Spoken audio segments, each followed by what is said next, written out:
ओम शांति। आज 23/1/2026 साकार महावाक्य। मधुर संतान माने तुम मुखरु सर्वदा ज्ञान रत्न ही बाहरिबा उचित। तुमर चेहरा सर्वदा हर्षित रहिबा उचित। प्रश्न, जो पिला माने ब्राह्मण जीवन रे ज्ञानर धारणा करिसंती सेमानकर लक्षण किपरि होइथिबो? उत्तर, 1 नंबर, सेमानकर चाली चलन देवतांक भଳି होइथिबो। सेमाने दैवी गुणर धारणा करिथिबे। 2 नंबर, सेमानकर ज्ञानर विचार सागर मंथन करिवार अभ्यास थिबो। सेमाने केबे हेले आसुरी कथार अर्थात कादुअर मंथन करिवे नाही। 3 नंबर, सेमानक जीवनरु गाली देवा एवं ग्लानि अर्थात निंदा करिवा समाप्त होई जाइथाय।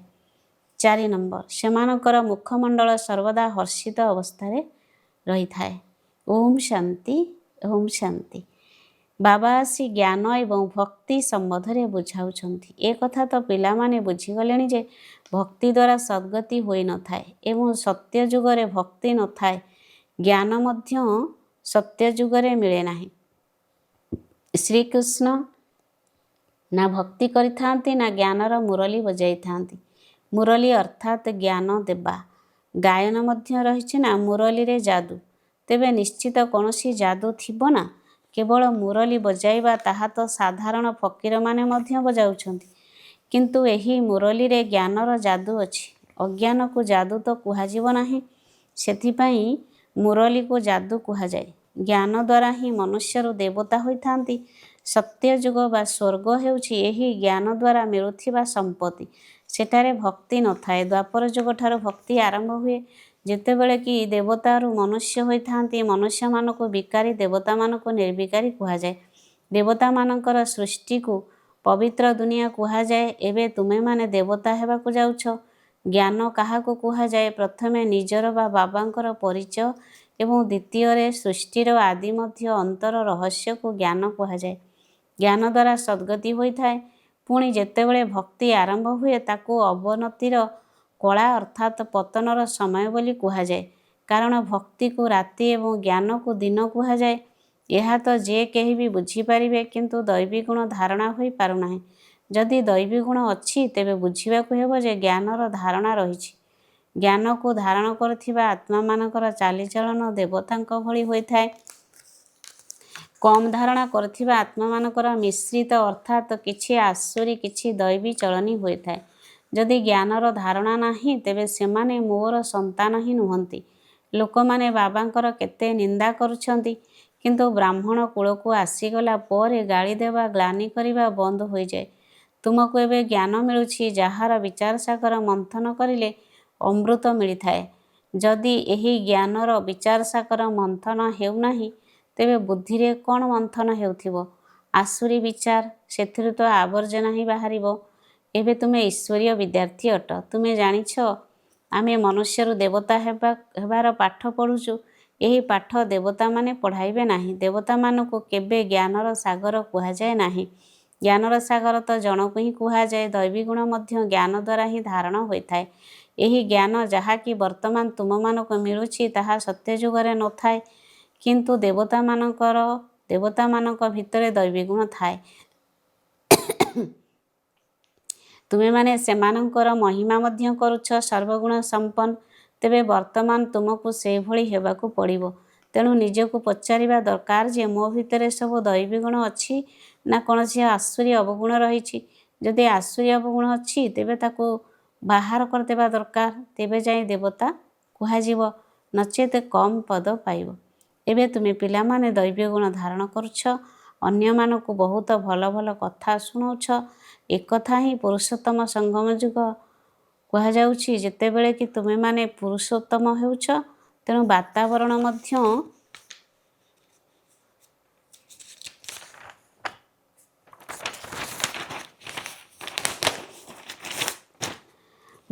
मध्य बहुत भल हेबा दरकार। मुखरु कोनोसी छी छी कथा अर्थात विकारी कथा बाहरिबा उचित नुहे, नचेत कुहाजिबो ये बहुत छोट पद पाइबे।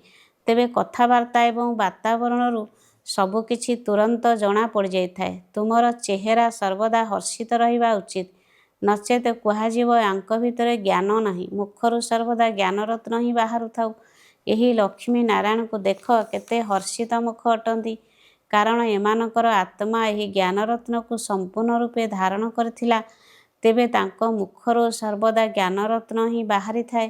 ସେହି ଜ୍ଞାନରତ୍ନକୁ ଶୁଣିବା ଏବଂ ଶୁଣାଇବା ଦ୍ୱାରା କେତେ ଖୁସି ମିଳିଥାଏ। ଜ୍ଞାନରତ୍ନ ଯାହାକି ଏବେ ତୁମକୁ ମିଳୁଛି ତାହା ପୁଣି ଭବିଷ୍ୟତରେ ହୀରାନୀଳାରେ ପରିଣତ ହୋଇଯିବ। ନବରତ୍ନର ମାଳା କୌଣସି ହୀରାନୀଳାର ନୁହେଁ, ତାହା ଏହି ଜ୍ଞାନରତ୍ନ ହିଁ ମାଳା ଅଟେ, ଯାହାକୁ ମନୁଷ୍ୟମାନେ ସ୍ଥୂଳରତ୍ନ ମନେକରି ମୁଦି ଇତ୍ୟାଦି ତିଆରି କରି ପିନ୍ଧିଥାନ୍ତି। ଏହି ଜ୍ଞାନରତ୍ନର ମାଳା ପୁରୁଷୋତ୍ତମ ସଙ୍ଗମ ଯୁଗରେ ହିଁ ତୁମମାନଙ୍କ ଗଳାରେ ପଡ଼ିଥାଏ। ଏହି ରତ୍ନ ହିଁ ତୁମକୁ ଭବିଷ୍ୟତ 21 ଜନ୍ମ ପାଇଁ ମାଲାମାଲ କରିଦେଇଥାଏ, ଯାହାକୁ ତୁମଠାରୁ କେହି ବି ଲୁଟି ନେଇପାରିବେ ନାହିଁ। ଏଠାରେ ଯଦି ତୁମେ କୌଣସି ହୀରାନୀଳାର ଅଳଙ୍କାର ପିନ୍ଧିବ ତେବେ ତୁରନ୍ତ ଲୁଟି ନେଇଯିବେ। ତେବେ ନିଜକୁ ବହୁତ ବହୁତ ବୁଦ୍ଧିମାନ କରିବାକୁ ହେବ। ଆସୁରୀ ଅବଗୁଣକୁ ନିଜ ଭିତରୁ ବାହାର କରିବାକୁ ହେବ। ଆସୁରୀ ଅବଗୁଣ ଦ୍ୱାରା ଚେହେରା ହିଁ ପରିବର୍ତ୍ତନ ହୋଇଯାଇଥାଏ। କ୍ରୋଧ ଆସିଲେ ମୁହଁ ଯେପରି ତମ୍ବା ଭଳି ଲାଲ ହୋଇଯାଇଥାଏ।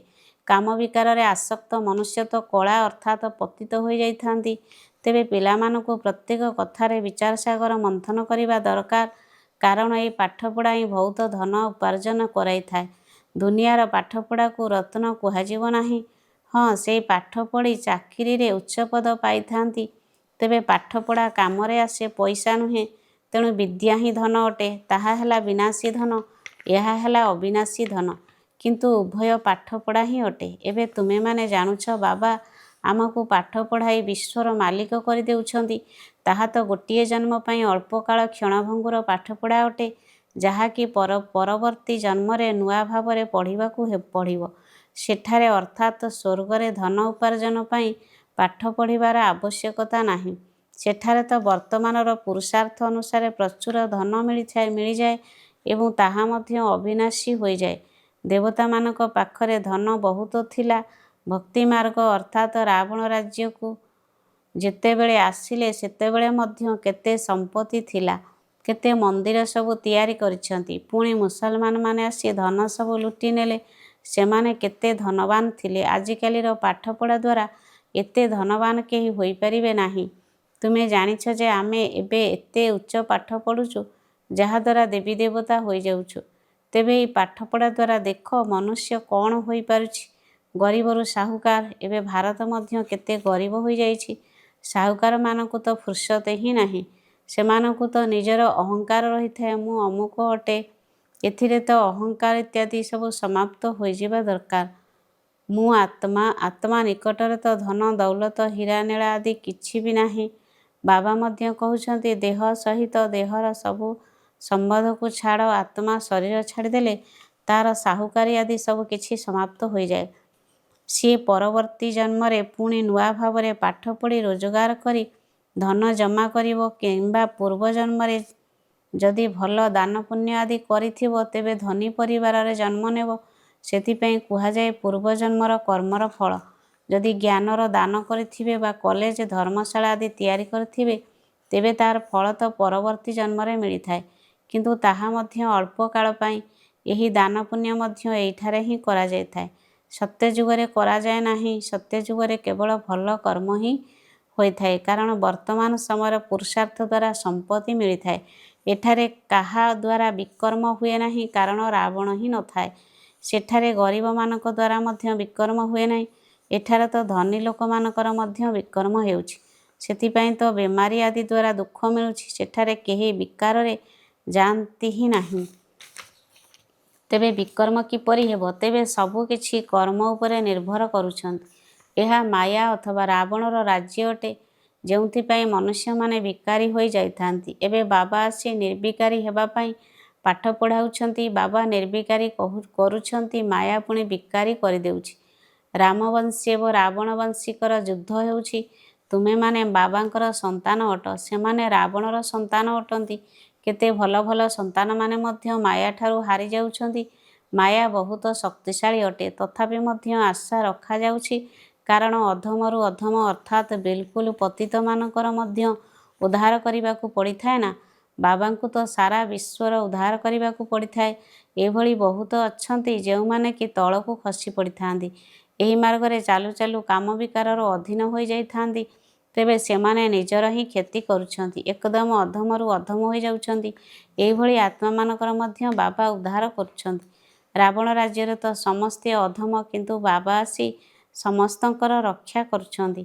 ତଥାପି ବି ତଳକୁ ଖସି ଚାଲୁଛନ୍ତି, ତେଣୁ ସେମାନେ ବହୁତ ଅଧମ ହୋଇଯାଇଛନ୍ତି। ସେମାନେ ପୁଣି ଉପରକୁ ଉଠିପାରନ୍ତି ନାହିଁ।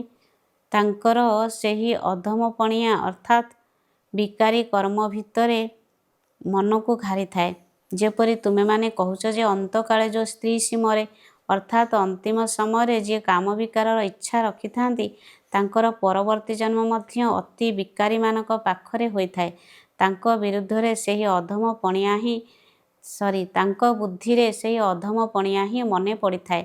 ତେବେ ବାବା ଆସି ପିଲାମାନଙ୍କୁ ବୁଝାଉଛନ୍ତି, କଳ୍ପକଳ୍ପ ତୁମେମାନେ ହିଁ ଦେବତା ହେଉଛ, ଜୀବଜନ୍ତୁମାନେ ତ ହେବେ ନାହିଁ, ମନୁଷ୍ୟମାନେ ହିଁ ହୋଇଥାନ୍ତି ଏବଂ ବୁଝିଥାନ୍ତି। ତେଣୁ ବାବା ବୁଝାଉଛନ୍ତି, ଏହି ଲକ୍ଷ୍ମୀ ନାରାୟଣଙ୍କର ମଧ୍ୟ ନାକ କାନ ଅଛି, ସେମାନେ ମଧ୍ୟ ମନୁଷ୍ୟ ଅଟନ୍ତି ନା, କିନ୍ତୁ ସେମାନେ ଦୈବୀଗୁଣଧାରୀ ଅଟନ୍ତି, ସେଥିପାଇଁ ତାଙ୍କୁ ଦେବତା କୁହାଯାଉଛି।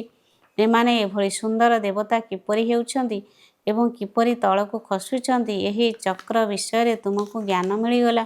ଯେଉଁମାନେ ବିଚାର ସାଗର ମନ୍ଥନ କରୁଥିବେ, ସେମାନଙ୍କର ଧାରଣା ମଧ୍ୟ ବହୁତ ଭଲ ହୋଇଥିବ। ଯେଉଁମାନେ ବିଚାର ସାଗର ମନ୍ଥନ କରନ୍ତି ନାହିଁ, ସେମାନେ ନିର୍ବୋଧ ଅଟନ୍ତି। ଯେଉଁମାନେ ମୁରଲୀ ଶୁଣାନ୍ତି, ସେମାନଙ୍କ ବୁଦ୍ଧିରେ ବିଚାର ସାଗର ମନ୍ଥନ ଚାଲିଥାଏ।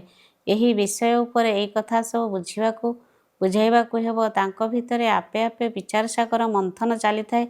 ଅମୁକ ଅମୁକ ବୁଝିବା ପାଇଁ ଆସିବେ, ତେଣୁ ସେମାନଙ୍କୁ ମଧ୍ୟ ବହୁତ ଉତ୍ସାହର ସହିତ ବୁଝାଇବି।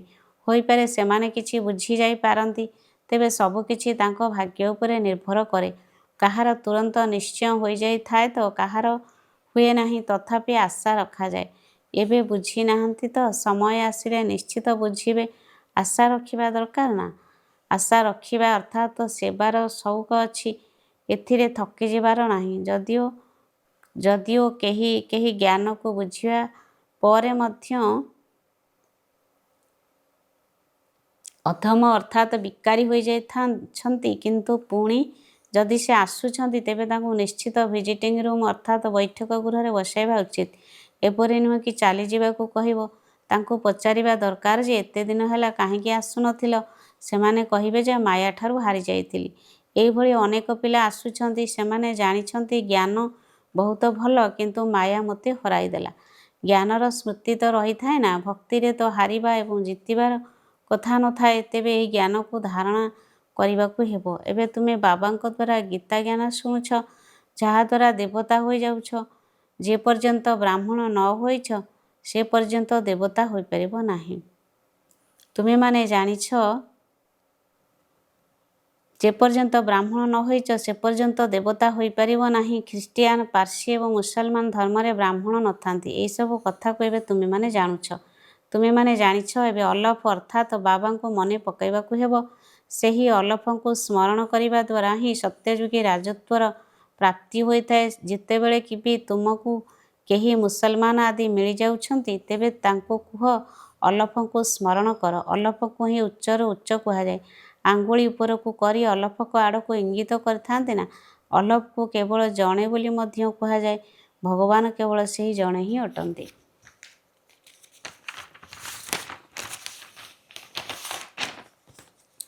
ବାକି ତ ସମସ୍ତେ ହେଲେ ତାଙ୍କର ସନ୍ତାନ। ବାବା ତ ସର୍ବଦା ଅଲଫ ହିଁ ଅଟନ୍ତି। ସିଏ ସତ୍ୟ ଯୁଗରେ ରାଜତ୍ୱ କରନ୍ତି ନାହିଁ, ସିଏ ଜ୍ଞାନ ମଧ୍ୟ ଦେଇଥାନ୍ତି ଏବଂ ନିଜର ସନ୍ତାନ ମଧ୍ୟ କରିଥାନ୍ତି। ତେବେ ସନ୍ତାନମାନେ ସଦାସର୍ବଦା ଖୁସିରେ ରହିବା ଦରକାର ଯେ ବାବା ଆମର କେତେ ସେବା କରୁଛନ୍ତି, ଆମକୁ ବିଶ୍ୱର ମାଲିକ କରୁଛନ୍ତି, କିନ୍ତୁ ନିଜେ ସେହି ପବିତ୍ର ନୂଆ ଦୁନିଆକୁ ଆସନ୍ତି ନାହିଁ। ବାବା କହୁଛନ୍ତି, ପବିତ୍ର ଦୁନିଆକୁ ମୋତେ କେହି ଡାକନ୍ତି ବି ନାହିଁ। ପତିତ ମନୁଷ୍ୟମାନେ ଏହି ପତିତ ଦୁନିଆକୁ ହିଁ ଡାକିଥାନ୍ତି। ପବିତ୍ର ଦୁନିଆକୁ ଆସି ସେ କ'ଣ କରିବେ? ତାଙ୍କର ତ କାମ ହିଁ ପତିତ ପାବନ ଅଟେ। ତେଣୁ ପୁରୁଣା ଦୁନିଆକୁ ନୂଆ କରିବା ତାଙ୍କର କର୍ତ୍ତବ୍ୟ। ବାବାଙ୍କର ନାମ ହେଲା ଶିବ ଏବଂ ପିଲାମାନଙ୍କୁ ଶାଳଗ୍ରାମ କୁହାଯାଏ। ସେମାନଙ୍କର ପୂଜା ହୋଇଥାଏ। ତାଙ୍କୁ ଶିବ ବାବା ବୋଲି କହି ସମସ୍ତେ ମନେ ପକାଇଥାନ୍ତି। ଆହୁରି ମଧ୍ୟ ବ୍ରହ୍ମାକୁ ବାବା ବୋଲି କୁହାଯାଏ। ପ୍ରଜାପିତା ବ୍ରହ୍ମା ବୋଲି ବହୁତ କହିଥାନ୍ତି, କିନ୍ତୁ ତାଙ୍କୁ ଯଥାର୍ଥ ଭାବରେ କେହି ଜାଣି ନାହାନ୍ତି। ବ୍ରହ୍ମା କାହାର ସନ୍ତାନ? ତୁମେ କହିବ ପରମପିତା ପରମାତ୍ମା ଶିବ ହିଁ ତାଙ୍କୁ ସନ୍ତାନ ରୂପରେ ଗ୍ରହଣ କରିଛନ୍ତି। ଇଏ ବ୍ରହ୍ମା ତ ଶରୀରଧାରୀ ଅଟନ୍ତି ନା। ସବୁ ଆତ୍ମାମାନେ ଈଶ୍ୱରଙ୍କର ସନ୍ତାନ ଅଟନ୍ତି। ସବୁ ଆତ୍ମାଙ୍କର ନିଜ ନିଜର ଶରୀର ଅଛି। ସର୍ବ ଆତ୍ମାମାନଙ୍କୁ ଅଲଗା ଅଲଗା ପାର୍ଟ ମିଳିଛି, ଯେଉଁ ପାର୍ଟ ସମସ୍ତଙ୍କୁ ବଜାଇବାକୁ ହିଁ ହେବ। ଏହା ପରମ୍ପରାରୁ ଚାଲି ଆସୁଛି, ଅନାଦି, ଅର୍ଥାତ୍ ଯାହାର ଆଦି ମଧ୍ୟ ଅନ୍ତ ନାହିଁ। ଲୋକମାନେ ଯେତେବେଳେ ଶୁଣୁଛନ୍ତି ଯେ ଦୁନିଆ ବିନାଶ ହେବାକୁ ଯାଉଛି, ତେଣୁ ଦ୍ୱନ୍ଦ୍ୱରେ ପଡ଼ିଯାଉଛନ୍ତି। ପୁଣି ତିଆରି ହେବ କିପରି? ବାବା ବୁଝାଉଛନ୍ତି, ଏହା କରି ଲେଖିଦେଇଛନ୍ତି। ବାସ୍ତବରେ ସେହିପରି ପ୍ରଳୟ ଅର୍ଥାତ୍ ସମ୍ପୂର୍ଣ୍ଣ ଧ୍ୱଂସ କେବେ ବି ହୁଏ ନାହିଁ। ସତ୍ୟଯୁଗରେ ବହୁତ କମ୍ ସଂଖ୍ୟକ ମନୁଷ୍ୟ ରହନ୍ତି, ସେଥିପାଇଁ କହନ୍ତି ସମ୍ପୂର୍ଣ୍ଣ ପ୍ରଳୟ ହୋଇଗଲା। ବାବାଙ୍କ ଭିତରେ ଯେଉଁ ଜ୍ଞାନ ଅଛି, ତାହା ଏବେ ହିଁ ପ୍ରକଟ ହେଉଛି। ସେଥିପାଇଁ କୁହାଯାଏ ଯେ ସାରା ସାଗରକୁ କାଳି କରିଦିଅ, ଜଙ୍ଗଲକୁ କଲମ କରିଦିଅ, ଧରତୀ ମା'କୁ କାଗଜ କରିଦିଅ, ତଥାପି ଭଗବାନଙ୍କର ମହିମା ସରିବ ନାହିଁ। ତଥାପି ମଧ୍ୟ ଜ୍ଞାନର ଅନ୍ତ ହୋଇପାରିବ ନାହିଁ। ଆଚ୍ଛା, ମିଠା ମିଠା ଶିଖିଲେ ଧେ ସନ୍ତାନମାନଙ୍କ ପ୍ରତି ମାତା ପିତା ବାପଦାଦାଙ୍କର ମଧୁର ସ୍ନେହ ସମ୍ପନ୍ନ ଶୁଭେଚ୍ଛା ଏବଂ ସୁପ୍ରଭାତ। ଆତ୍ମିକ ପିତାଙ୍କର ଆତ୍ମିକ ସନ୍ତାନମାନଙ୍କୁ ନମସ୍ତେ। ଆତ୍ମିକ ସନ୍ତାନମାନଙ୍କର ଆତ୍ମିକ ମାତା ପିତାଙ୍କୁ ନମସ୍ତେ ନମସ୍ତେ ନମସ୍ତେ। ଧାରଣା 1 ନମ୍ବର। ନିଜର ହର୍ଷିତ ମୁଖ ଚେହେରା ଦ୍ୱାରା ବାବାଙ୍କର ନାମକୁ ବିଖ୍ୟାତ କରିବାକୁ ହେବ। ଜ୍ଞାନରତ୍ନକୁ ହିଁ ଶୁଣିବାକୁ ହେବ ଏବଂ ଶୁଣାଇବାକୁ ହେବ। ଗଳାରେ ସର୍ବଦା ଜ୍ଞାନରତ୍ନର ମାଳା ହିଁ ପଡ଼ି ରହିଥାଉ। ଆସୁରୀ ଅବଗୁଣଗୁଡ଼ିକୁ ବାହାର କରିଦେବାକୁ ହେବ। 2 ନମ୍ବର। ସେବାରେ କେବେହେଲେ ଥକିଯିବାର ନାହିଁ। ଆଶାବାଦୀ ହୋଇ ବଡ଼ ଆଗ୍ରହର ସହିତ ସେବା କରିବାକୁ ହେବ। ବିଚାର ସାଗର ମନ୍ଥନ କରି ସର୍ବଦା ପ୍ରଫୁଲ୍ଲିତ ହୋଇ ରହିବାକୁ ହେବ। ଆଜିର ବରଦାନ। ଦ୍ୱନ୍ଦ୍ୱରେ ପଡ଼ିବା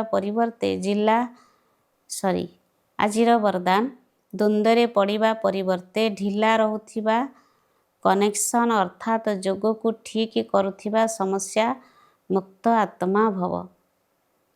ସବୁ ସମସ୍ୟାର ମୂଳ କାରଣ ହେଲା ବାବାଙ୍କ ସହିତ ବୁଦ୍ଧିରୂପୀ ତାଲାର ସଂଯୋଗ ଢିଲା ହେବା।